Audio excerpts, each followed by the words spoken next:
Rakan was one of these big split-pushing top-side champions. Because they were denied red side for 2 games, they never got an advantageous matchup purely in the 1v1. So that meant BDD was the only one really with trumps, and him being held down and also Khan being largely trivialized by CuVee once again stepping up leaves Longzhu Gaming on the precipice of a sweep.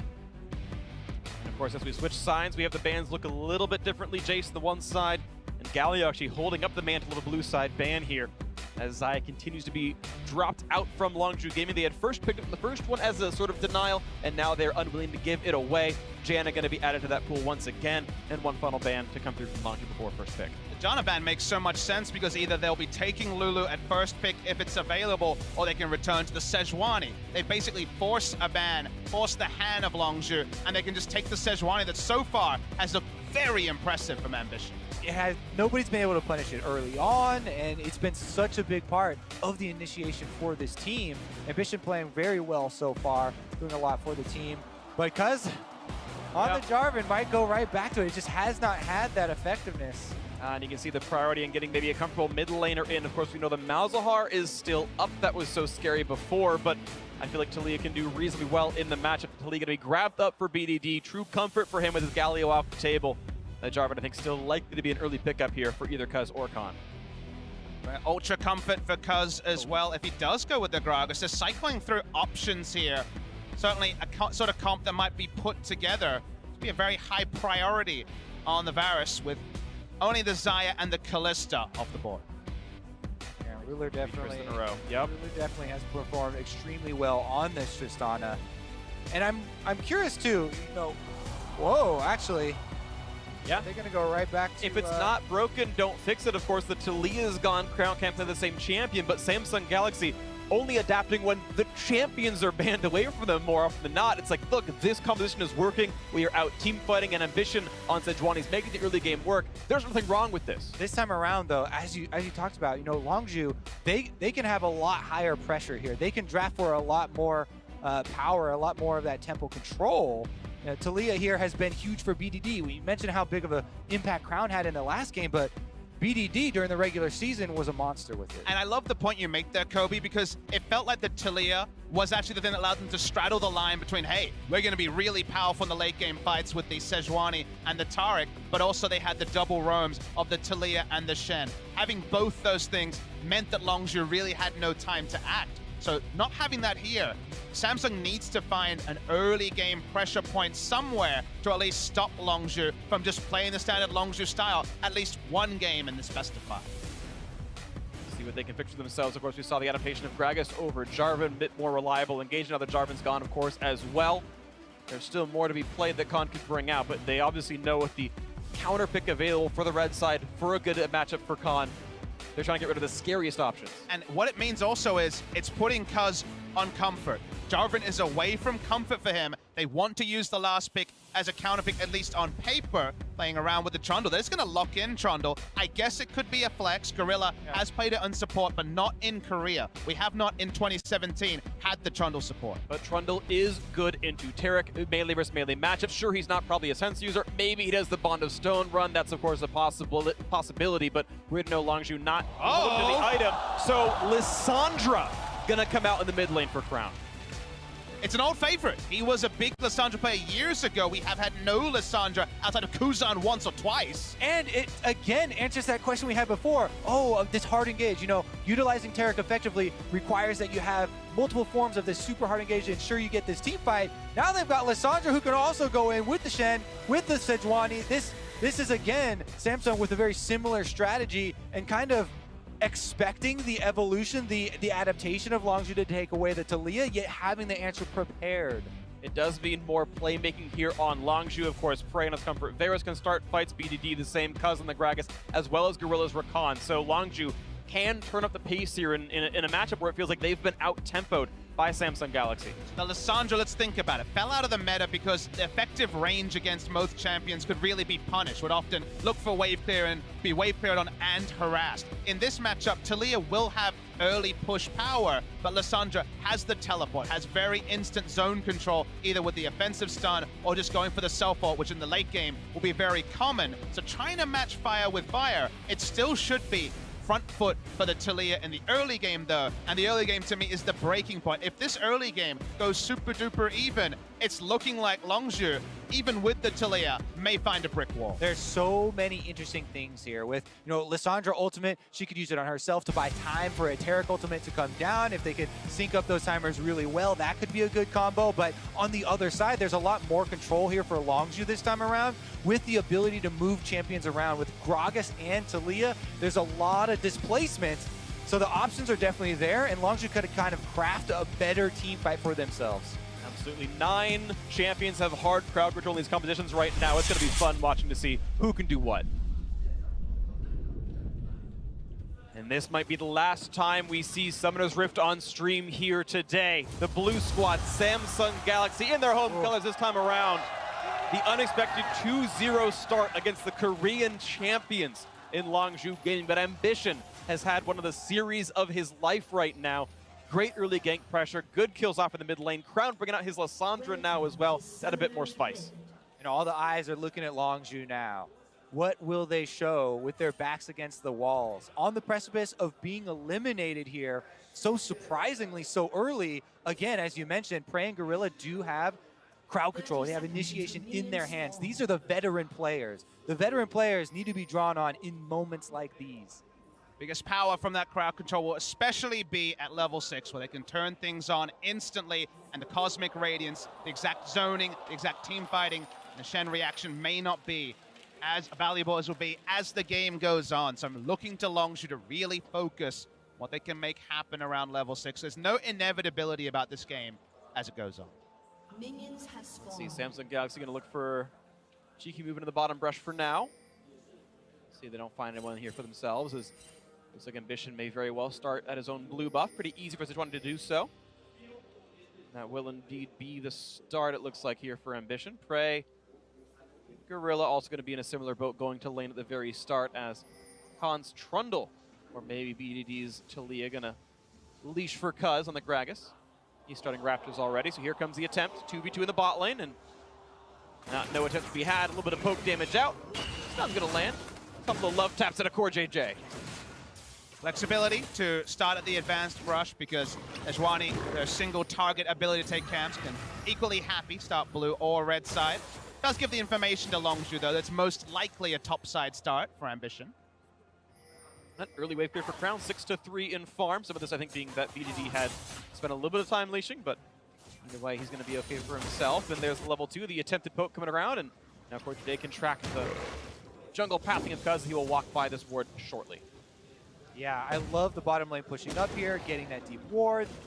Even if they just see it move and just see a little bit of information on where Cuzz is, just buy some time. Ooh, Ruler walks forward to dodge the CC from Gorilla. That was pretty crucial because he wasn't level 2 yet, so no rock jump to come through. That could have been a small window for Longzhu to use. Couldn't quite make it happen, though. Khan, you can see, being pushed around a bit early on, using his one and only potion. And CuVee out trading again, gets another grasp trigger off.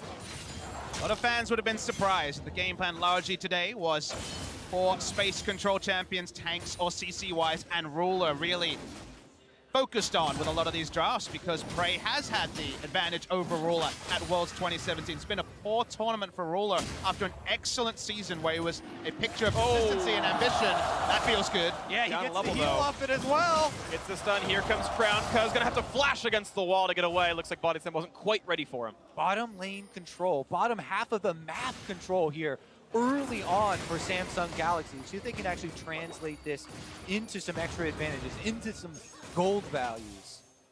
Really possible right now. Currently, the gold is in the favor of Longzhu, the tune of 200, although it doesn't mean a ton. Khan currently the big leader here in this one, 20-13 in that top lane, but part of that is because he's pushed. Gets level 4, goes down to put a ward down, drop the Scryer's Bloom as well, and help track to see what Ambition could be up to. He wants to keep his pressure going. Cuzz not losing a beat. Flash down, but still able to grab the Scuttle Crab. We'll see CS lead opening up for BDD. I imagine that will continue, as, like I mentioned, in the end of picks and bans. Does take a few levels and items before Taliyah can really match the wave clear tempo there that Taliyah Q is able to create. That's his top side, but ganking a Shen is optimistic.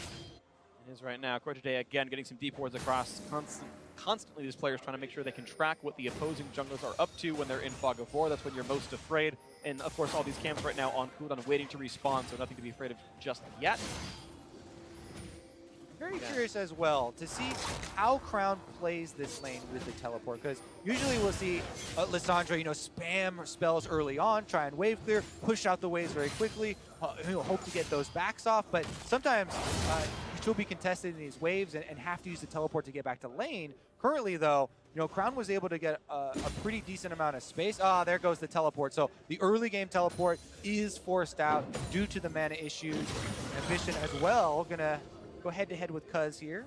Flashless Gragas, bit of fight on the top side. CuVee gonna immune some of the damage. Nice Spirit's Refuge, keep himself okay on that one. Doesn't get attacks off. Now a stun on to Prey. A quick shield coming out to buy some time, but still lower health on this Varus. Samsung Galaxy doing quite well on this 2-on-2, and Prey and Gorilla are lauded by almost everyone as maybe the best bot lane in League of Legends. I would say almost inarguably the best bot lane in South Korea, and right now CoreJJ and Ruler are measuring up to them so well, doing beautifully in this 2-on-2. In the 2 versus 2 and in the team fight. Yeah. So critically in this series, they've performed extremely well. We'll have to see if Gorilla is able to get any roams off, or if the Rakan will have those huge initiations that we've seen from teams like SKT that can change the entire face of the game. My focus is on the tug-of-war for vision around mid-side, because those double control wards, if Longzhu can ever get those, especially bot side, makes those dives bot side, or at least ganks onto the duo lane so much more reliable. So far, Samsung do control the bot side of the map. Crown's on a ward right now, and a controller for BDD is going to get rid of this trinket for himself. He actually can track Crown pretty reliably with his own trinket, but here comes the first attempted invade. Again, these ultimates start to become available. Crown has his, and Ambition going to try to take away this. Gets it. Nicely done. The Gromp is his. Now a nice knock up. Nice rocket jump, though. Ruler, again, timing it well. It's not terribly hard to do as long as you're paying attention, but still important that he landed this one. A bit lower health, but of course they know there's the re-engage possibility. CoreJJ with the shield and the heal, and Ruler was fine. The war continues here. Action hasn't necessarily been as lethal as it was in the previous games. We've hit on a couple of times how important mid lane priority is for both of these champions. Crown does not want to be following second because he did use his teleport, like you mentioned, Kobe, just to try to pressure in the mid lane. Ambition is playing so much on the front foot this series. Never thought to watch from Worlds would not have suggested it, as these intangibles, his ability to just suddenly step up seemingly out of nowhere, that really is why Ambition is highly regarded by analysts, because he has those weird intangibles that make him a super good player. Again, the harass still coming through in this bot lane. You're seeing +2 currently, although that'll be answered easily enough by Prey. Should be 60 or so apiece. Farm-wise, these bot lanes are equally, so you can't give too much of a lead either way. Cuzz waiting around the wings, reveals for a control ward, and then going to go for his second recall of the game. Are we back and forth? Prey pops barrier. He is so afraid of going down. 300 health left on him. Then the re-engage from CoreJJ. Not going to be had. Here comes a rock jump forward, though. Ruler going to burn his escape tools. Here comes Shen, though, back into the fight. It's going to be a 3v3 as Gorilla forced to run away, and looks like a pillar has stopped the Shen ulti. Yeah, just the shield enough to scare them off there. Even though Khan is able to interrupt it on the top side, Ambition now has gotten off a base and is back out on the field. Level 6 available. Gonna look for this one, Cuzz out of mana on this. He's got to look for a way out as BDD looks to rejoin. Won't quite cut up CoreJJ, but the damage output might be enough. Couple more shots into him, and one more auto might be lethal. The heal comes in, and the re-engage for Crown puts him away. Keep his teammates alive. Cuzz dangerously low, smites for health. Here comes the backline axis. There's Ambition now on the wrong side of this battle, finding a bit more. They're running back towards the team. The blue buff still whittling away, but looks like blue will be secured by Samsung Galaxy. They're able to fight their way out and take the blue buff prize in the end, even without the Stand United having been burned earlier. Samsung survived. A beautiful passage of play that was bloodless, but still advantage Samsung. Picking up the blue buff, they were first to contest. So close to the kill in mid lane as the heal charge kept CoreJJ alive. Crown was second to get there, understandably, still no teleport, but his support not going down means no instant gold lead to Longzhu. BDD wish he had a little bit more mana, a little bit more juice in the tank, but such a valuable resource early on and nothing left. Now we reset back on the game. Equal gold, pretty much equal experience across the lines. Levels, one small lead for Ambition, currently 6 as Cuzz is not, but it shouldn't take too long. And this guy on your screen right here, this Sejuani, 3 games in a row. It is just worth repeating time and again how much better he has been in the knockout stage, not being picked off, getting the ganks out successfully, night and day. And look, it's so hard to explain why Ambition is highly regarded, why I respect him as the best jungler in this tournament based on the top 20 rankings, because he can have passages of play, as the 0 kill involvements in the first 15 minutes shows, for long stretches that make you go like, wait, why is this guy great? He's not the explosive jungler that Peanut was at Worlds last year, for example. But his ability to really be smart in the mid to late game wasn't a factor in the group stage, where early game he was falling away. But he can also step up, read his enemy jungler with a couple of days to prep, actually have a system in place to shut down what has been so good for Longzhu. And he's a player who's almost been replaced as well. The spring split at the beginning of this year, Samsung Galaxy signed Haru. And Haru played about 3 times as many games as Ambition did throughout the spring split, and Samsung Galaxy did pretty well for themselves. I think a 3rd or 4th place finish there in the LCK. And then in summer it changed, and Ambition was getting the starts more again. He was actually being much more successful as a player, getting the starts here at Worlds as well, but has regained his composure very clearly this split. But again, a player who was almost replaced, doing so well at Worlds now. And the fight continues in the bot lane, the ulti coming across, and won't be too much there, as this is going to be a dissuasion of damage. Longzhu forced to run away, but no summoners down. Yeah, even though Cuzz is there, when the Taric ultimate comes down, they don't want to go for any more trades. Ambition is in the river, always mirroring here, and he's ready to pounce. Advantage for Longzhu is that Arn has continued to farm up. He is still a win condition in the 4-1 later as the game goes on, and no proactive Stand Uniteds to punish them so far. They're very ready, and that's why Longzhu are giving them room to work with here, setting up all this vision because they have this advantage. Stand United is available, the teleport also available, and that's why Cuzz is just waiting for a counter game. Not one to be had just yet. 600 gold lead though, Samsung Galaxy starting to grow their advantages across these roles. Cuzz gonna face second to Ambition. Suddenly it's gonna be 4 versus 1, and there's simply no way out. Explosive cast buys a second, but it doesn't matter. First blood for Crown. Really nice proactive ultimate usage there from CuVee. Can just go back to the top side as well and not lose his turret. Wasn't sure about the damage output, but they had just enough as Lissandra came in. League of Legends, you always have to watch the cooldowns though. It's a bit of a seesaw here because now Longzhu have a Taliyah ultimate and a top lane teleport that they could use. And Samsung are left with just the teleport here from Crown. Oh, wow! Crown, of course, ulti down for the roam over, has to get pushed out of the lane, and maybe BDD finds something for Longzhu. The ward did see Ambition go over the back of the Dragon Pit, so Longzhu know that he's there, and they're kind of just walking over leisurely. He's seen now, actually. He's on a trinket now. BDD roams down, says, you get off that mountain, Drake. Yeah, they saw him go into the Dragon Pit. They knew he was in there, and because he was able to push Crown out of the mid lane, BDD can just walk over at his leisure after he took care of the minions. And he also draws the teleport out, so another thing that is relieved pressure-wise from Longzhu is the ability for Crown to instantly join a fight bot side. Little wins that you get from pressure and turn into bigger things, but for now at least, all gold lead to Samsung. The only way you can use little leads of cooldowns is actually using the disparity right now. As you mentioned, Samsung Galaxy losing all 3 of their globals for now. Longzhu have both of theirs, meaning the Taliyah ultimate and the Khan teleport. But again, it has to be used in the next 3 minutes or it doesn't mean anything. And it is difficult because look at all the vision that Samsung laid down. You know, all this priority that Longzhu let them have because of the Shen ultimate doesn't matter. Because in the end, it's Ambition waiting in the brush to ambush Cuzz, and they get the easy first blood. At time, the 2 control wards were top side, so they were set up there for a turret dive top side, but not the sort of defensive vision bot side to actually see Ambition coming through. In a long time. For a year. 16. Understandable, as I said, I believe 1 game from Kuzan on Lissandra from Jin Air, but otherwise certainly not a big pick in the meta after the last round of nerfs. Always fun to see what kind of innovations have been put into builds over the course of time. A proto belt not really that rare on Lissandra builds I can remember. And of course, cooldown boots pretty common as well. You expect to see Zhonya's Hourglass somewhere in that build, and it comes through afterwards. A blue buff to BDD going to be pretty easily secured. So he can keep his pressure going. Another game obviously full of Mercury treads when you've got Lissandra, Shen, Sejuani, Taric. Those are all great recipients of tenacity. Lissandra, double duty from the Protobot in lane, can just use it to fast push 1 wave that previously would take multiple rounds of Q, but also is part of a burst pattern with her ultimate offensively. So it does mean that she can have lane control 1 side of every, say, 3 minion waves. That would be much more difficult for her otherwise. I also love Lissandra as a champion simply because while she does have, invulnerabilities that she can use, she doesn't have a large health pool with this, and she's very vulnerable to being burst down within crowd control.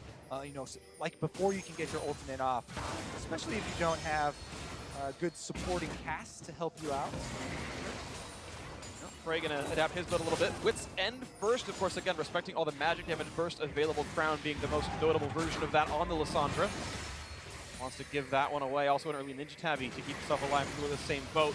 So it looks like both players kind of gearing up for scaling builds, staying alive through roams and ganks. But look at this, the attempt of pressure at the bot side as we saw Crown move down. Teleportless doesn't matter. BDD has yet to leave his lane. Now level 11 on the Taliyah. And really going equal in farm. Crown is just simply doing better this game than BDD, despite being on a champion we haven't seen him play in a year, and BDD being on his most comfortable. A good read on the situation. Crown obviously had this in the pocket. Previously, they were taking away the Taliyah, banned away as well one game this series. Now just something he cooked up over the passage of time. It's one of those things where, as the meta evolves, you remember, hey, actually, it could be a decent situation. It's not just, hey, Lissandra counters Taliyah. Certainly not true, but the way they're using it fits the game plan. In the late game, big criticism for Lissandra is 1 CC, and that's all she provides. When there's 3 others, Clean's not going to be a factor there. Adaptation is so incredibly important here on the world stage. We already saw, innovation take effect. Not quite going to get some of this one, but they could get some more of the damage on this as the ulti comes across. They're all invulnerable. Gorilla stays alive, but Frey not going to be as likely, maybe. Barrier pop staying alive a bit longer as it re-engages here. Khan's teleport there as well, and Crown, again, first to the scene. BDD going to walk back to mid doing nothing.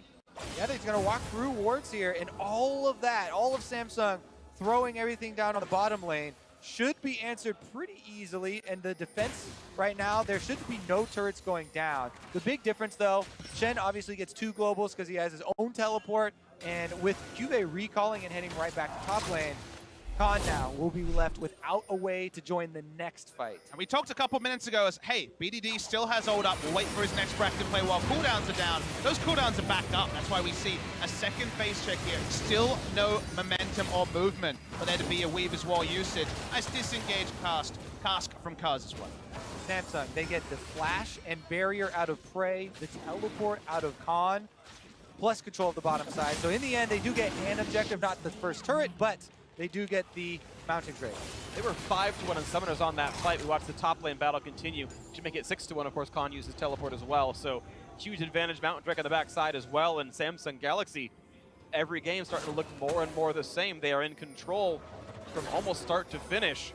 And we've yet to see Longzhu be really proactive enough outside of a couple of lane kills from BDD in the first game as Khan using his ultimate to stay alive a little bit longer. Might have the damage though, but Spirit's Grave going to buy some time. Killer comes in for a bit more. A few more autos to do it. The flash and chase! And that could be exactly what Longzhu needed. Khan with the solo kill. Will Ambition be able to chase him down? There's a ward here in the Tri-Bush, so the answer is no, but that is the Khan that people wanted to see on the world stage. It took 3 games of this series, finally gets that big confidence booster of the solo kill. All of the action previously on bot side didn't even take a roam, was just a solo play. But that's extra information for Samsung to have to react to on the top side, and it's also the impetus for BDD and Prey to start playing bot side as well. And with some gold starting to go back the way of Longzhu, you have to caution for Samsung, while they have so many proactive tools, they have all this global pressure, all these burst tools and crowd control. Later on, once you get to the later, longer fights of the game, it will be a bit taxed to find some extra DPS. Here we go is another look at the massive healing that you get with Trundle. No ultimate, he's able to shred resistances. There's tons of healing back on the frozen ground there as well. He's able to turn that fight around. All of that even through Bramble Vest. You look at CuVee's items, there are no new purchases there. He had Titanic, Hydra, and Bramble Vest last time as well. It's not getting better for the Shen. The Khan keeps stacking up again, looking for more to do. This time gonna kill the wave behind the turret. Hope to find some more pressure for Shen. Can wait for that easily though. Samsung are accepting this. They have 4 control wards bot side to continue to deny BDD, making a proactive play bot side. And once again, a re-invade onto the blue buff. Weaver's Wall continues to be held onto. Second steal here. Easy enough for Ambition with the passive. There you go. 100 gold picked up. The blue buff once again stolen away. Samsung Galaxy. They've got a lot of pressure on this bot side. This Tristana and the rest of that squad out laning Prey and Gorilla. again, you know, they have to give up this territory because while Khan is able to push past the turret and he's farming between turrets and these minion waves, that just means that CuVee is free to use Stand United whenever he wants, and there's no teleport for Longzhu to answer, so effectively bottom. Knockup is there, getting a bit lower. The charm in, the barrier pop. This could be a re-engage back into the turret. Can they find the kills? The ulti pop for the Shen. The ultis are there, the shield. He's gonna stay alive in the stun. The taunt coming across. Cuzz gonna drop for the first one. And look at the Goomba stomp forward. Ruler wants a bit more. BDD's wall only buys them the time to run away. 1-0 Samsung. As we're about to say, effectively bottom lane is Shen's domain, and Samsung are able to force the fight that they want under the turret. Even though it could have been a slightly cleaner, they do get the kill. And again, instant teleport back up to top side. May not be clean, but it's calculated. All the vision was put down. They knew they wanted to play bot side. They're denying BDD any playmaking whatsoever. And I'm looking at this Taliyah and being reminded of a lot of the risers we've seen earlier in this tournament who are supposed to pick up a couple of items, shove, and then roam, but they were being clogged into lane, just wave clearing, watching the game be played around them. That's kind of the story with BDD's Taliyah this game. Samsung got the most out of the roams last game and have shut down the roams this game. Fully expecting to use the Stand United here. They get engaged on by Gorilla, and then the Taric ultimate hits as they get knocked under the turret. Here, I wasn't really expecting Ruler to use the early Tristana ultimate, but it ended up not mattering too much as they just changed focus and they still got the kill, just killing the front line instead. But I don't know about the communication there. Maybe they would have rather had the kill onto Prey. Regardless, barrier came out and there was no burst. It means this is still a Samsung Galaxy winning in the early game, finding the plays to be made across the map. Crowns Lissandra has Leandri's Torment done now as well. The Dark Seal and 2 stacks feels not too bad as well. Infinity Edge not too far for Ruler. Scaling continues here. 2-0 team. And even more critically than the kill that Samsung get down there is the turret kill. The first turret bonus that they get. Just see the flood of control wards go through Samsung's inventory after they base, after that fight. You know, all of the control wards take over, rotate up to the top side, move Ruler over there, off of his extra static Shiv and BF sword here. He's ready to control the minion waves, and Samsung move in to control this quadrant of the jungle. While Khan may maintain his 1v1 matchup against Shen, it was after Shen had already pushed the minions all the way, so any sort of split push I think was going to take a lot longer to set up. More time for Samsung to get turrets very, very low, top side and mid side. Longzhu again, but this whole game in neutral. Must be so desperate to turn on the star like we know they can. If they can't on the day, it really means nothing. Definitely the case here. The best of 5 is how you play on the day you play the match. And right now at Samsung Galaxy, much the superior squad. His mid lane out are going to fall as well. 2-0 on turrets. The Mountain Drake already there from a while ago.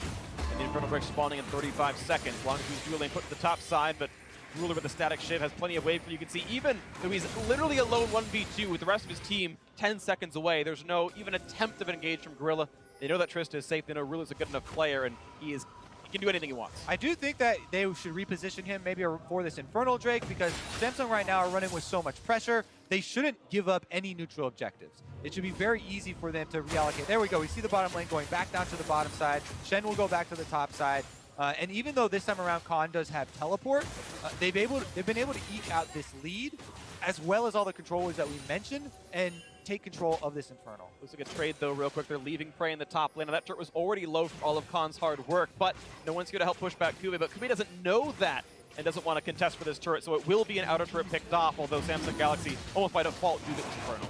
Not often a trade you'll make at 23 minutes with Baron up, but no realistic Baron pressure there from Longzhu. They will get the Infernal with the high value associated with that. Roam into the mid lane. Almost no turret damage on Lissandra's turret. There's not really any pressure. Crown's held up to the matchup quite nicely, and he's gotten out of his lane several times as well to help out the squad. As they now go for Baron pressure, of course, as you mentioned, that's been spawned. About 24 minutes into the game now already. Is top scuttle going to be there easily enough? And we can see what Samsung Galaxy wants for the lane assignments now. Ruler's got the Infinity Edge power spike. He's as powerful as he needs to be. This is only green skies from here on forward for the Tristana player. Prey at least does have Rage Blade, but still no Hurricane for the triple melee. Not just yet anyway. Lane is long. Trundle getting some damage onto the outer turret, but Shen's happy to surrender ground. Giving away an outer turret by no means is a big deal. But who's leading? Maybe continuing mid lane taking couple hundred health as well. Maybe Longzhu can start to find the split push power. You're seeing, of course, Crown top lane uncontested himself, gonna sacrifice some minions to that red turret. Khan hoping to push back CuVee. It's gonna be a bit close, hasn't popped his ult yet. Can when he goes for the all-in, no stun to be had, but again, Crown getting complete alone time top lane. BDD taking the long road over as the turret's taking more and more damage, and the minions are dying with no golden experience gained at all. BDD has continually had to give ground here. Crown just running over the map. Ambition now also invading on red side, and they might actually find each other. You're back up though, so for now, Longzhu are still stunted. You see Prey still in mid lane, does not have a Hurricane complete, still went for Wit's End and the Rage Blade, still fiercely single targets, so shoving advantage for multiple members on Samsung on the Varus. DP advantage, honestly, teleport seems to be just faster to use than Weaver's Wall, which BDD's only really used to keep his team alive and stop the chase, but now Khan has gotten into the mid lane and ulti coming across the trade of them. As the building comes in only for a moment, now they're re-engaged on Cuzz. He's gonna get low, but Pop Tilt stay alive a little bit longer. Now on a grill and chomp down, and that is a dead Rakan. The flash forward, the taunt is in. They're gonna get the next one as Prey is gonna fall as well. And the chase continues for Ruler, getting a double for the Tristana, and CuVee gets the kill on top of this one, 4 for 0. 4 clean kills here for Samsung, and that will be Baron as the reward as well. This was a multi-man flank. Ambition was coming from behind the members of Longzhu, and they immediately make the call. Teleport in, Stand United goes, and Samsung clean up. It was a multi-step plan. They have been being able to pull off flawlessly today. They had just taken over red side control. Suddenly Ambition's behind. The kills are confirmed. BDD can only watch in horror as the team goes down, and they'll hear that blood-curdling sound of Baron dying again. And the rope is getting shorter. The fuse burning down. This game soon to explode. 7,000 up, and you can watch this fight again. Khan cannot get enough done. See how clogged all the members are of Longzhu compared to so many options, so much control of the top side. BDD rides in, but fight's almost always done. Yeah, Longzhu, I mean, they make the call for Khan to come in here with the flank. He's actually the one that started out. But Samsung, they were already deep in enemy territory, as you said. Ambition was in the red quadrant, and they immediately react with the Stand United and the teleport. They were just waiting for this. It was kind of the dream for them to start out the fight this way, and they pick Longzhu apart. BDD was in the top side, nowhere to be found. Now, here come the Baroned up Samsung. Explosive cast almost button Ruler, but not quite enough. Now BDD cleansing away, just barely stays alive. Will there be a re-engage? Khan getting lower and lower on health, at a half HP to get the ulti across to buy some time. Nice re-engage from Gorilla, but Prey so low he can barely even auto-attack. And no kills to be had, and not enough meaningful damage. His mid lane will still fall, despite Longzhu's best efforts. Happy to keep fighting as the gold values are so low for Longzhu, but the items are there, even though it's a pretty cheap build. Onto the side of Prey, they keep forcing forward, they keep taking objectives. They're gonna happily cut to the bot side, take another turret. No defense to be had. CuVee and Ruler gonna make these attacks land. Explosive charge to hit there, and there we go. 5-2 and turrets, the 2-0 on Drakes as the Baron buff continues to push in as mid lane also under fire. Cuzz not gonna find anything. So many people. We're talking, Ambition actually has got everyone after him. He's got no flash, and there's the knock. If this could be enough to get one kill, but it would only be the second kill of the entire game because bot lane is still under fire. So though Prey gets his first kill, the inhibitor likely to fall. 5v4, teleport flank comes in for Khan. This is the big play that Longzhu needs. They're trying to chain together the kills here. BDD has his ultimate as well for Taliyah. And Khan's in this mix. Can they get Ruler? Gets over the wall. He's safe for this one. CuVee might not be so lucky, but he jumps across as well. Maybe CoreJJ, the one sacrifice. He does not have flash, but to only get a single kill is not enough for Longzhu. Again, the Baron buff here. Crown pushing on top side. They get another turret. And even though Longzhu chased down 2 kills, it is just a drop in the bucket. Longzhu were the proactive team that always forced their enemies to trade down. They were the team that would get the vision forward and profit from the vision. But they have played this series in darkness. And Samsung Galaxy, who in many games I would watch, would never put together any forward vision, have owned the vision battle and kept Longzhu just clumped together, hoping for the best. Good filler here from Khan. They are able to chase it down, but as you point out, on the mini-map here, you see this is in trade for an inhibitor turret due to the Baron buff on those 3 members. Tristana rapidly able to take those structures.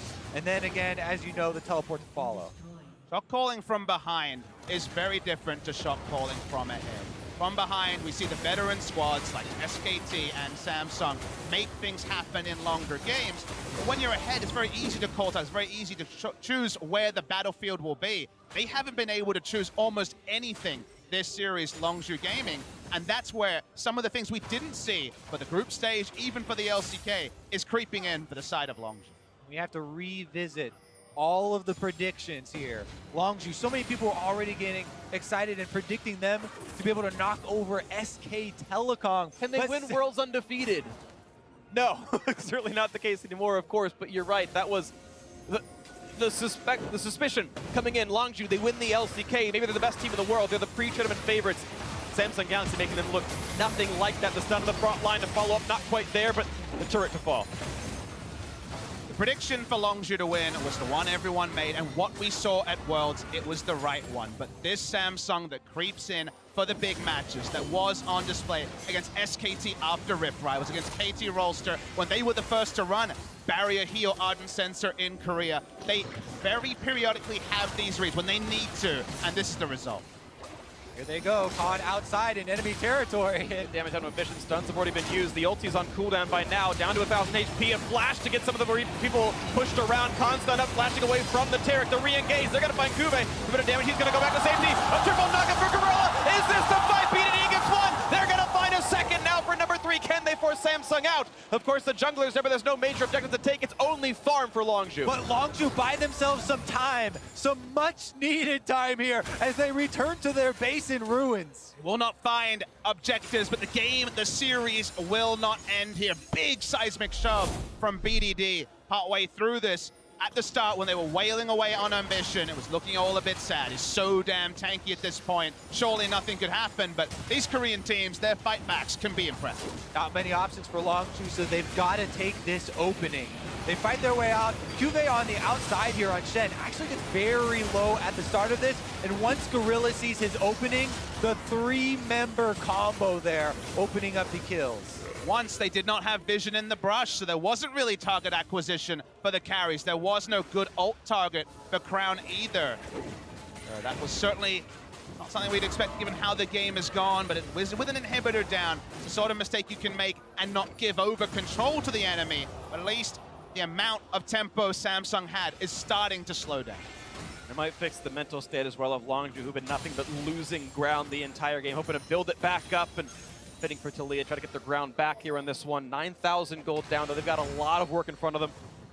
As the darkness continues to grow across the map, Frey's Hurricane, that's an important spike for him. He's going towards Ruin King, so he will become an incredibly efficient carry in the near future. Ruler, of course, already there on 4 major items on the Tristana. Let's talk about how Samsung, this series, have always had their AD carry an item and a half ahead of his opposition from their bot lane focus, from the smart control ward. They had this game, trivializing the roam potential from BDD. Prey greater than Ruler was one of the core tenets of a prediction for why Longzhu would win this series, but it hasn't been relevant because they've never had parity in team fight. And so much as well due to this Shen pick. We've criticized so many teams, throughout this tournament of not utilizing the Shen pick well, not utilizing that global pressure well. But Samsung have done it so well here that they've been able to consistently invade on that blue quadrant of the jungle of Longzhu, take control, force them to give up slowly but surely small edges in that area. And now they're knocking at the door, and Khan is answering. Looking for this one, half HP pops guilty, but how long can he stay alive? He's trying to tank up the front line. Ulti coming across from Varus. We'll find a couple of routes as the Taric ult pops as well for the invulnerability to re-engage. In comes Crown, he can't even be touched. Pops the self ult for the slow, and the first one comes in as Trundle drops the second as well as Cuzz is gone. The rocket jump forward, Ruler wants a third. They're gonna get a stun on Prey. He's to lose his life as well. Number 4 and 5 next up for the chopping block as BDD can only run away, and hope his base won't lose without him, but the rest of the team ready to push through the bot lane. The wave already pushed the inhibitor. Easy to drop. Samsung Galaxy defying expectations. 3-0 was a likely result, but not in the way you expect here. As they look to knock down BDD, he can barely wave through the Protobout to land, the stun, the root, the ace, and there is nothing left to stop Samsung Galaxy as they take down their first opponent. They are the first in the semifinals, and who can really stop this team?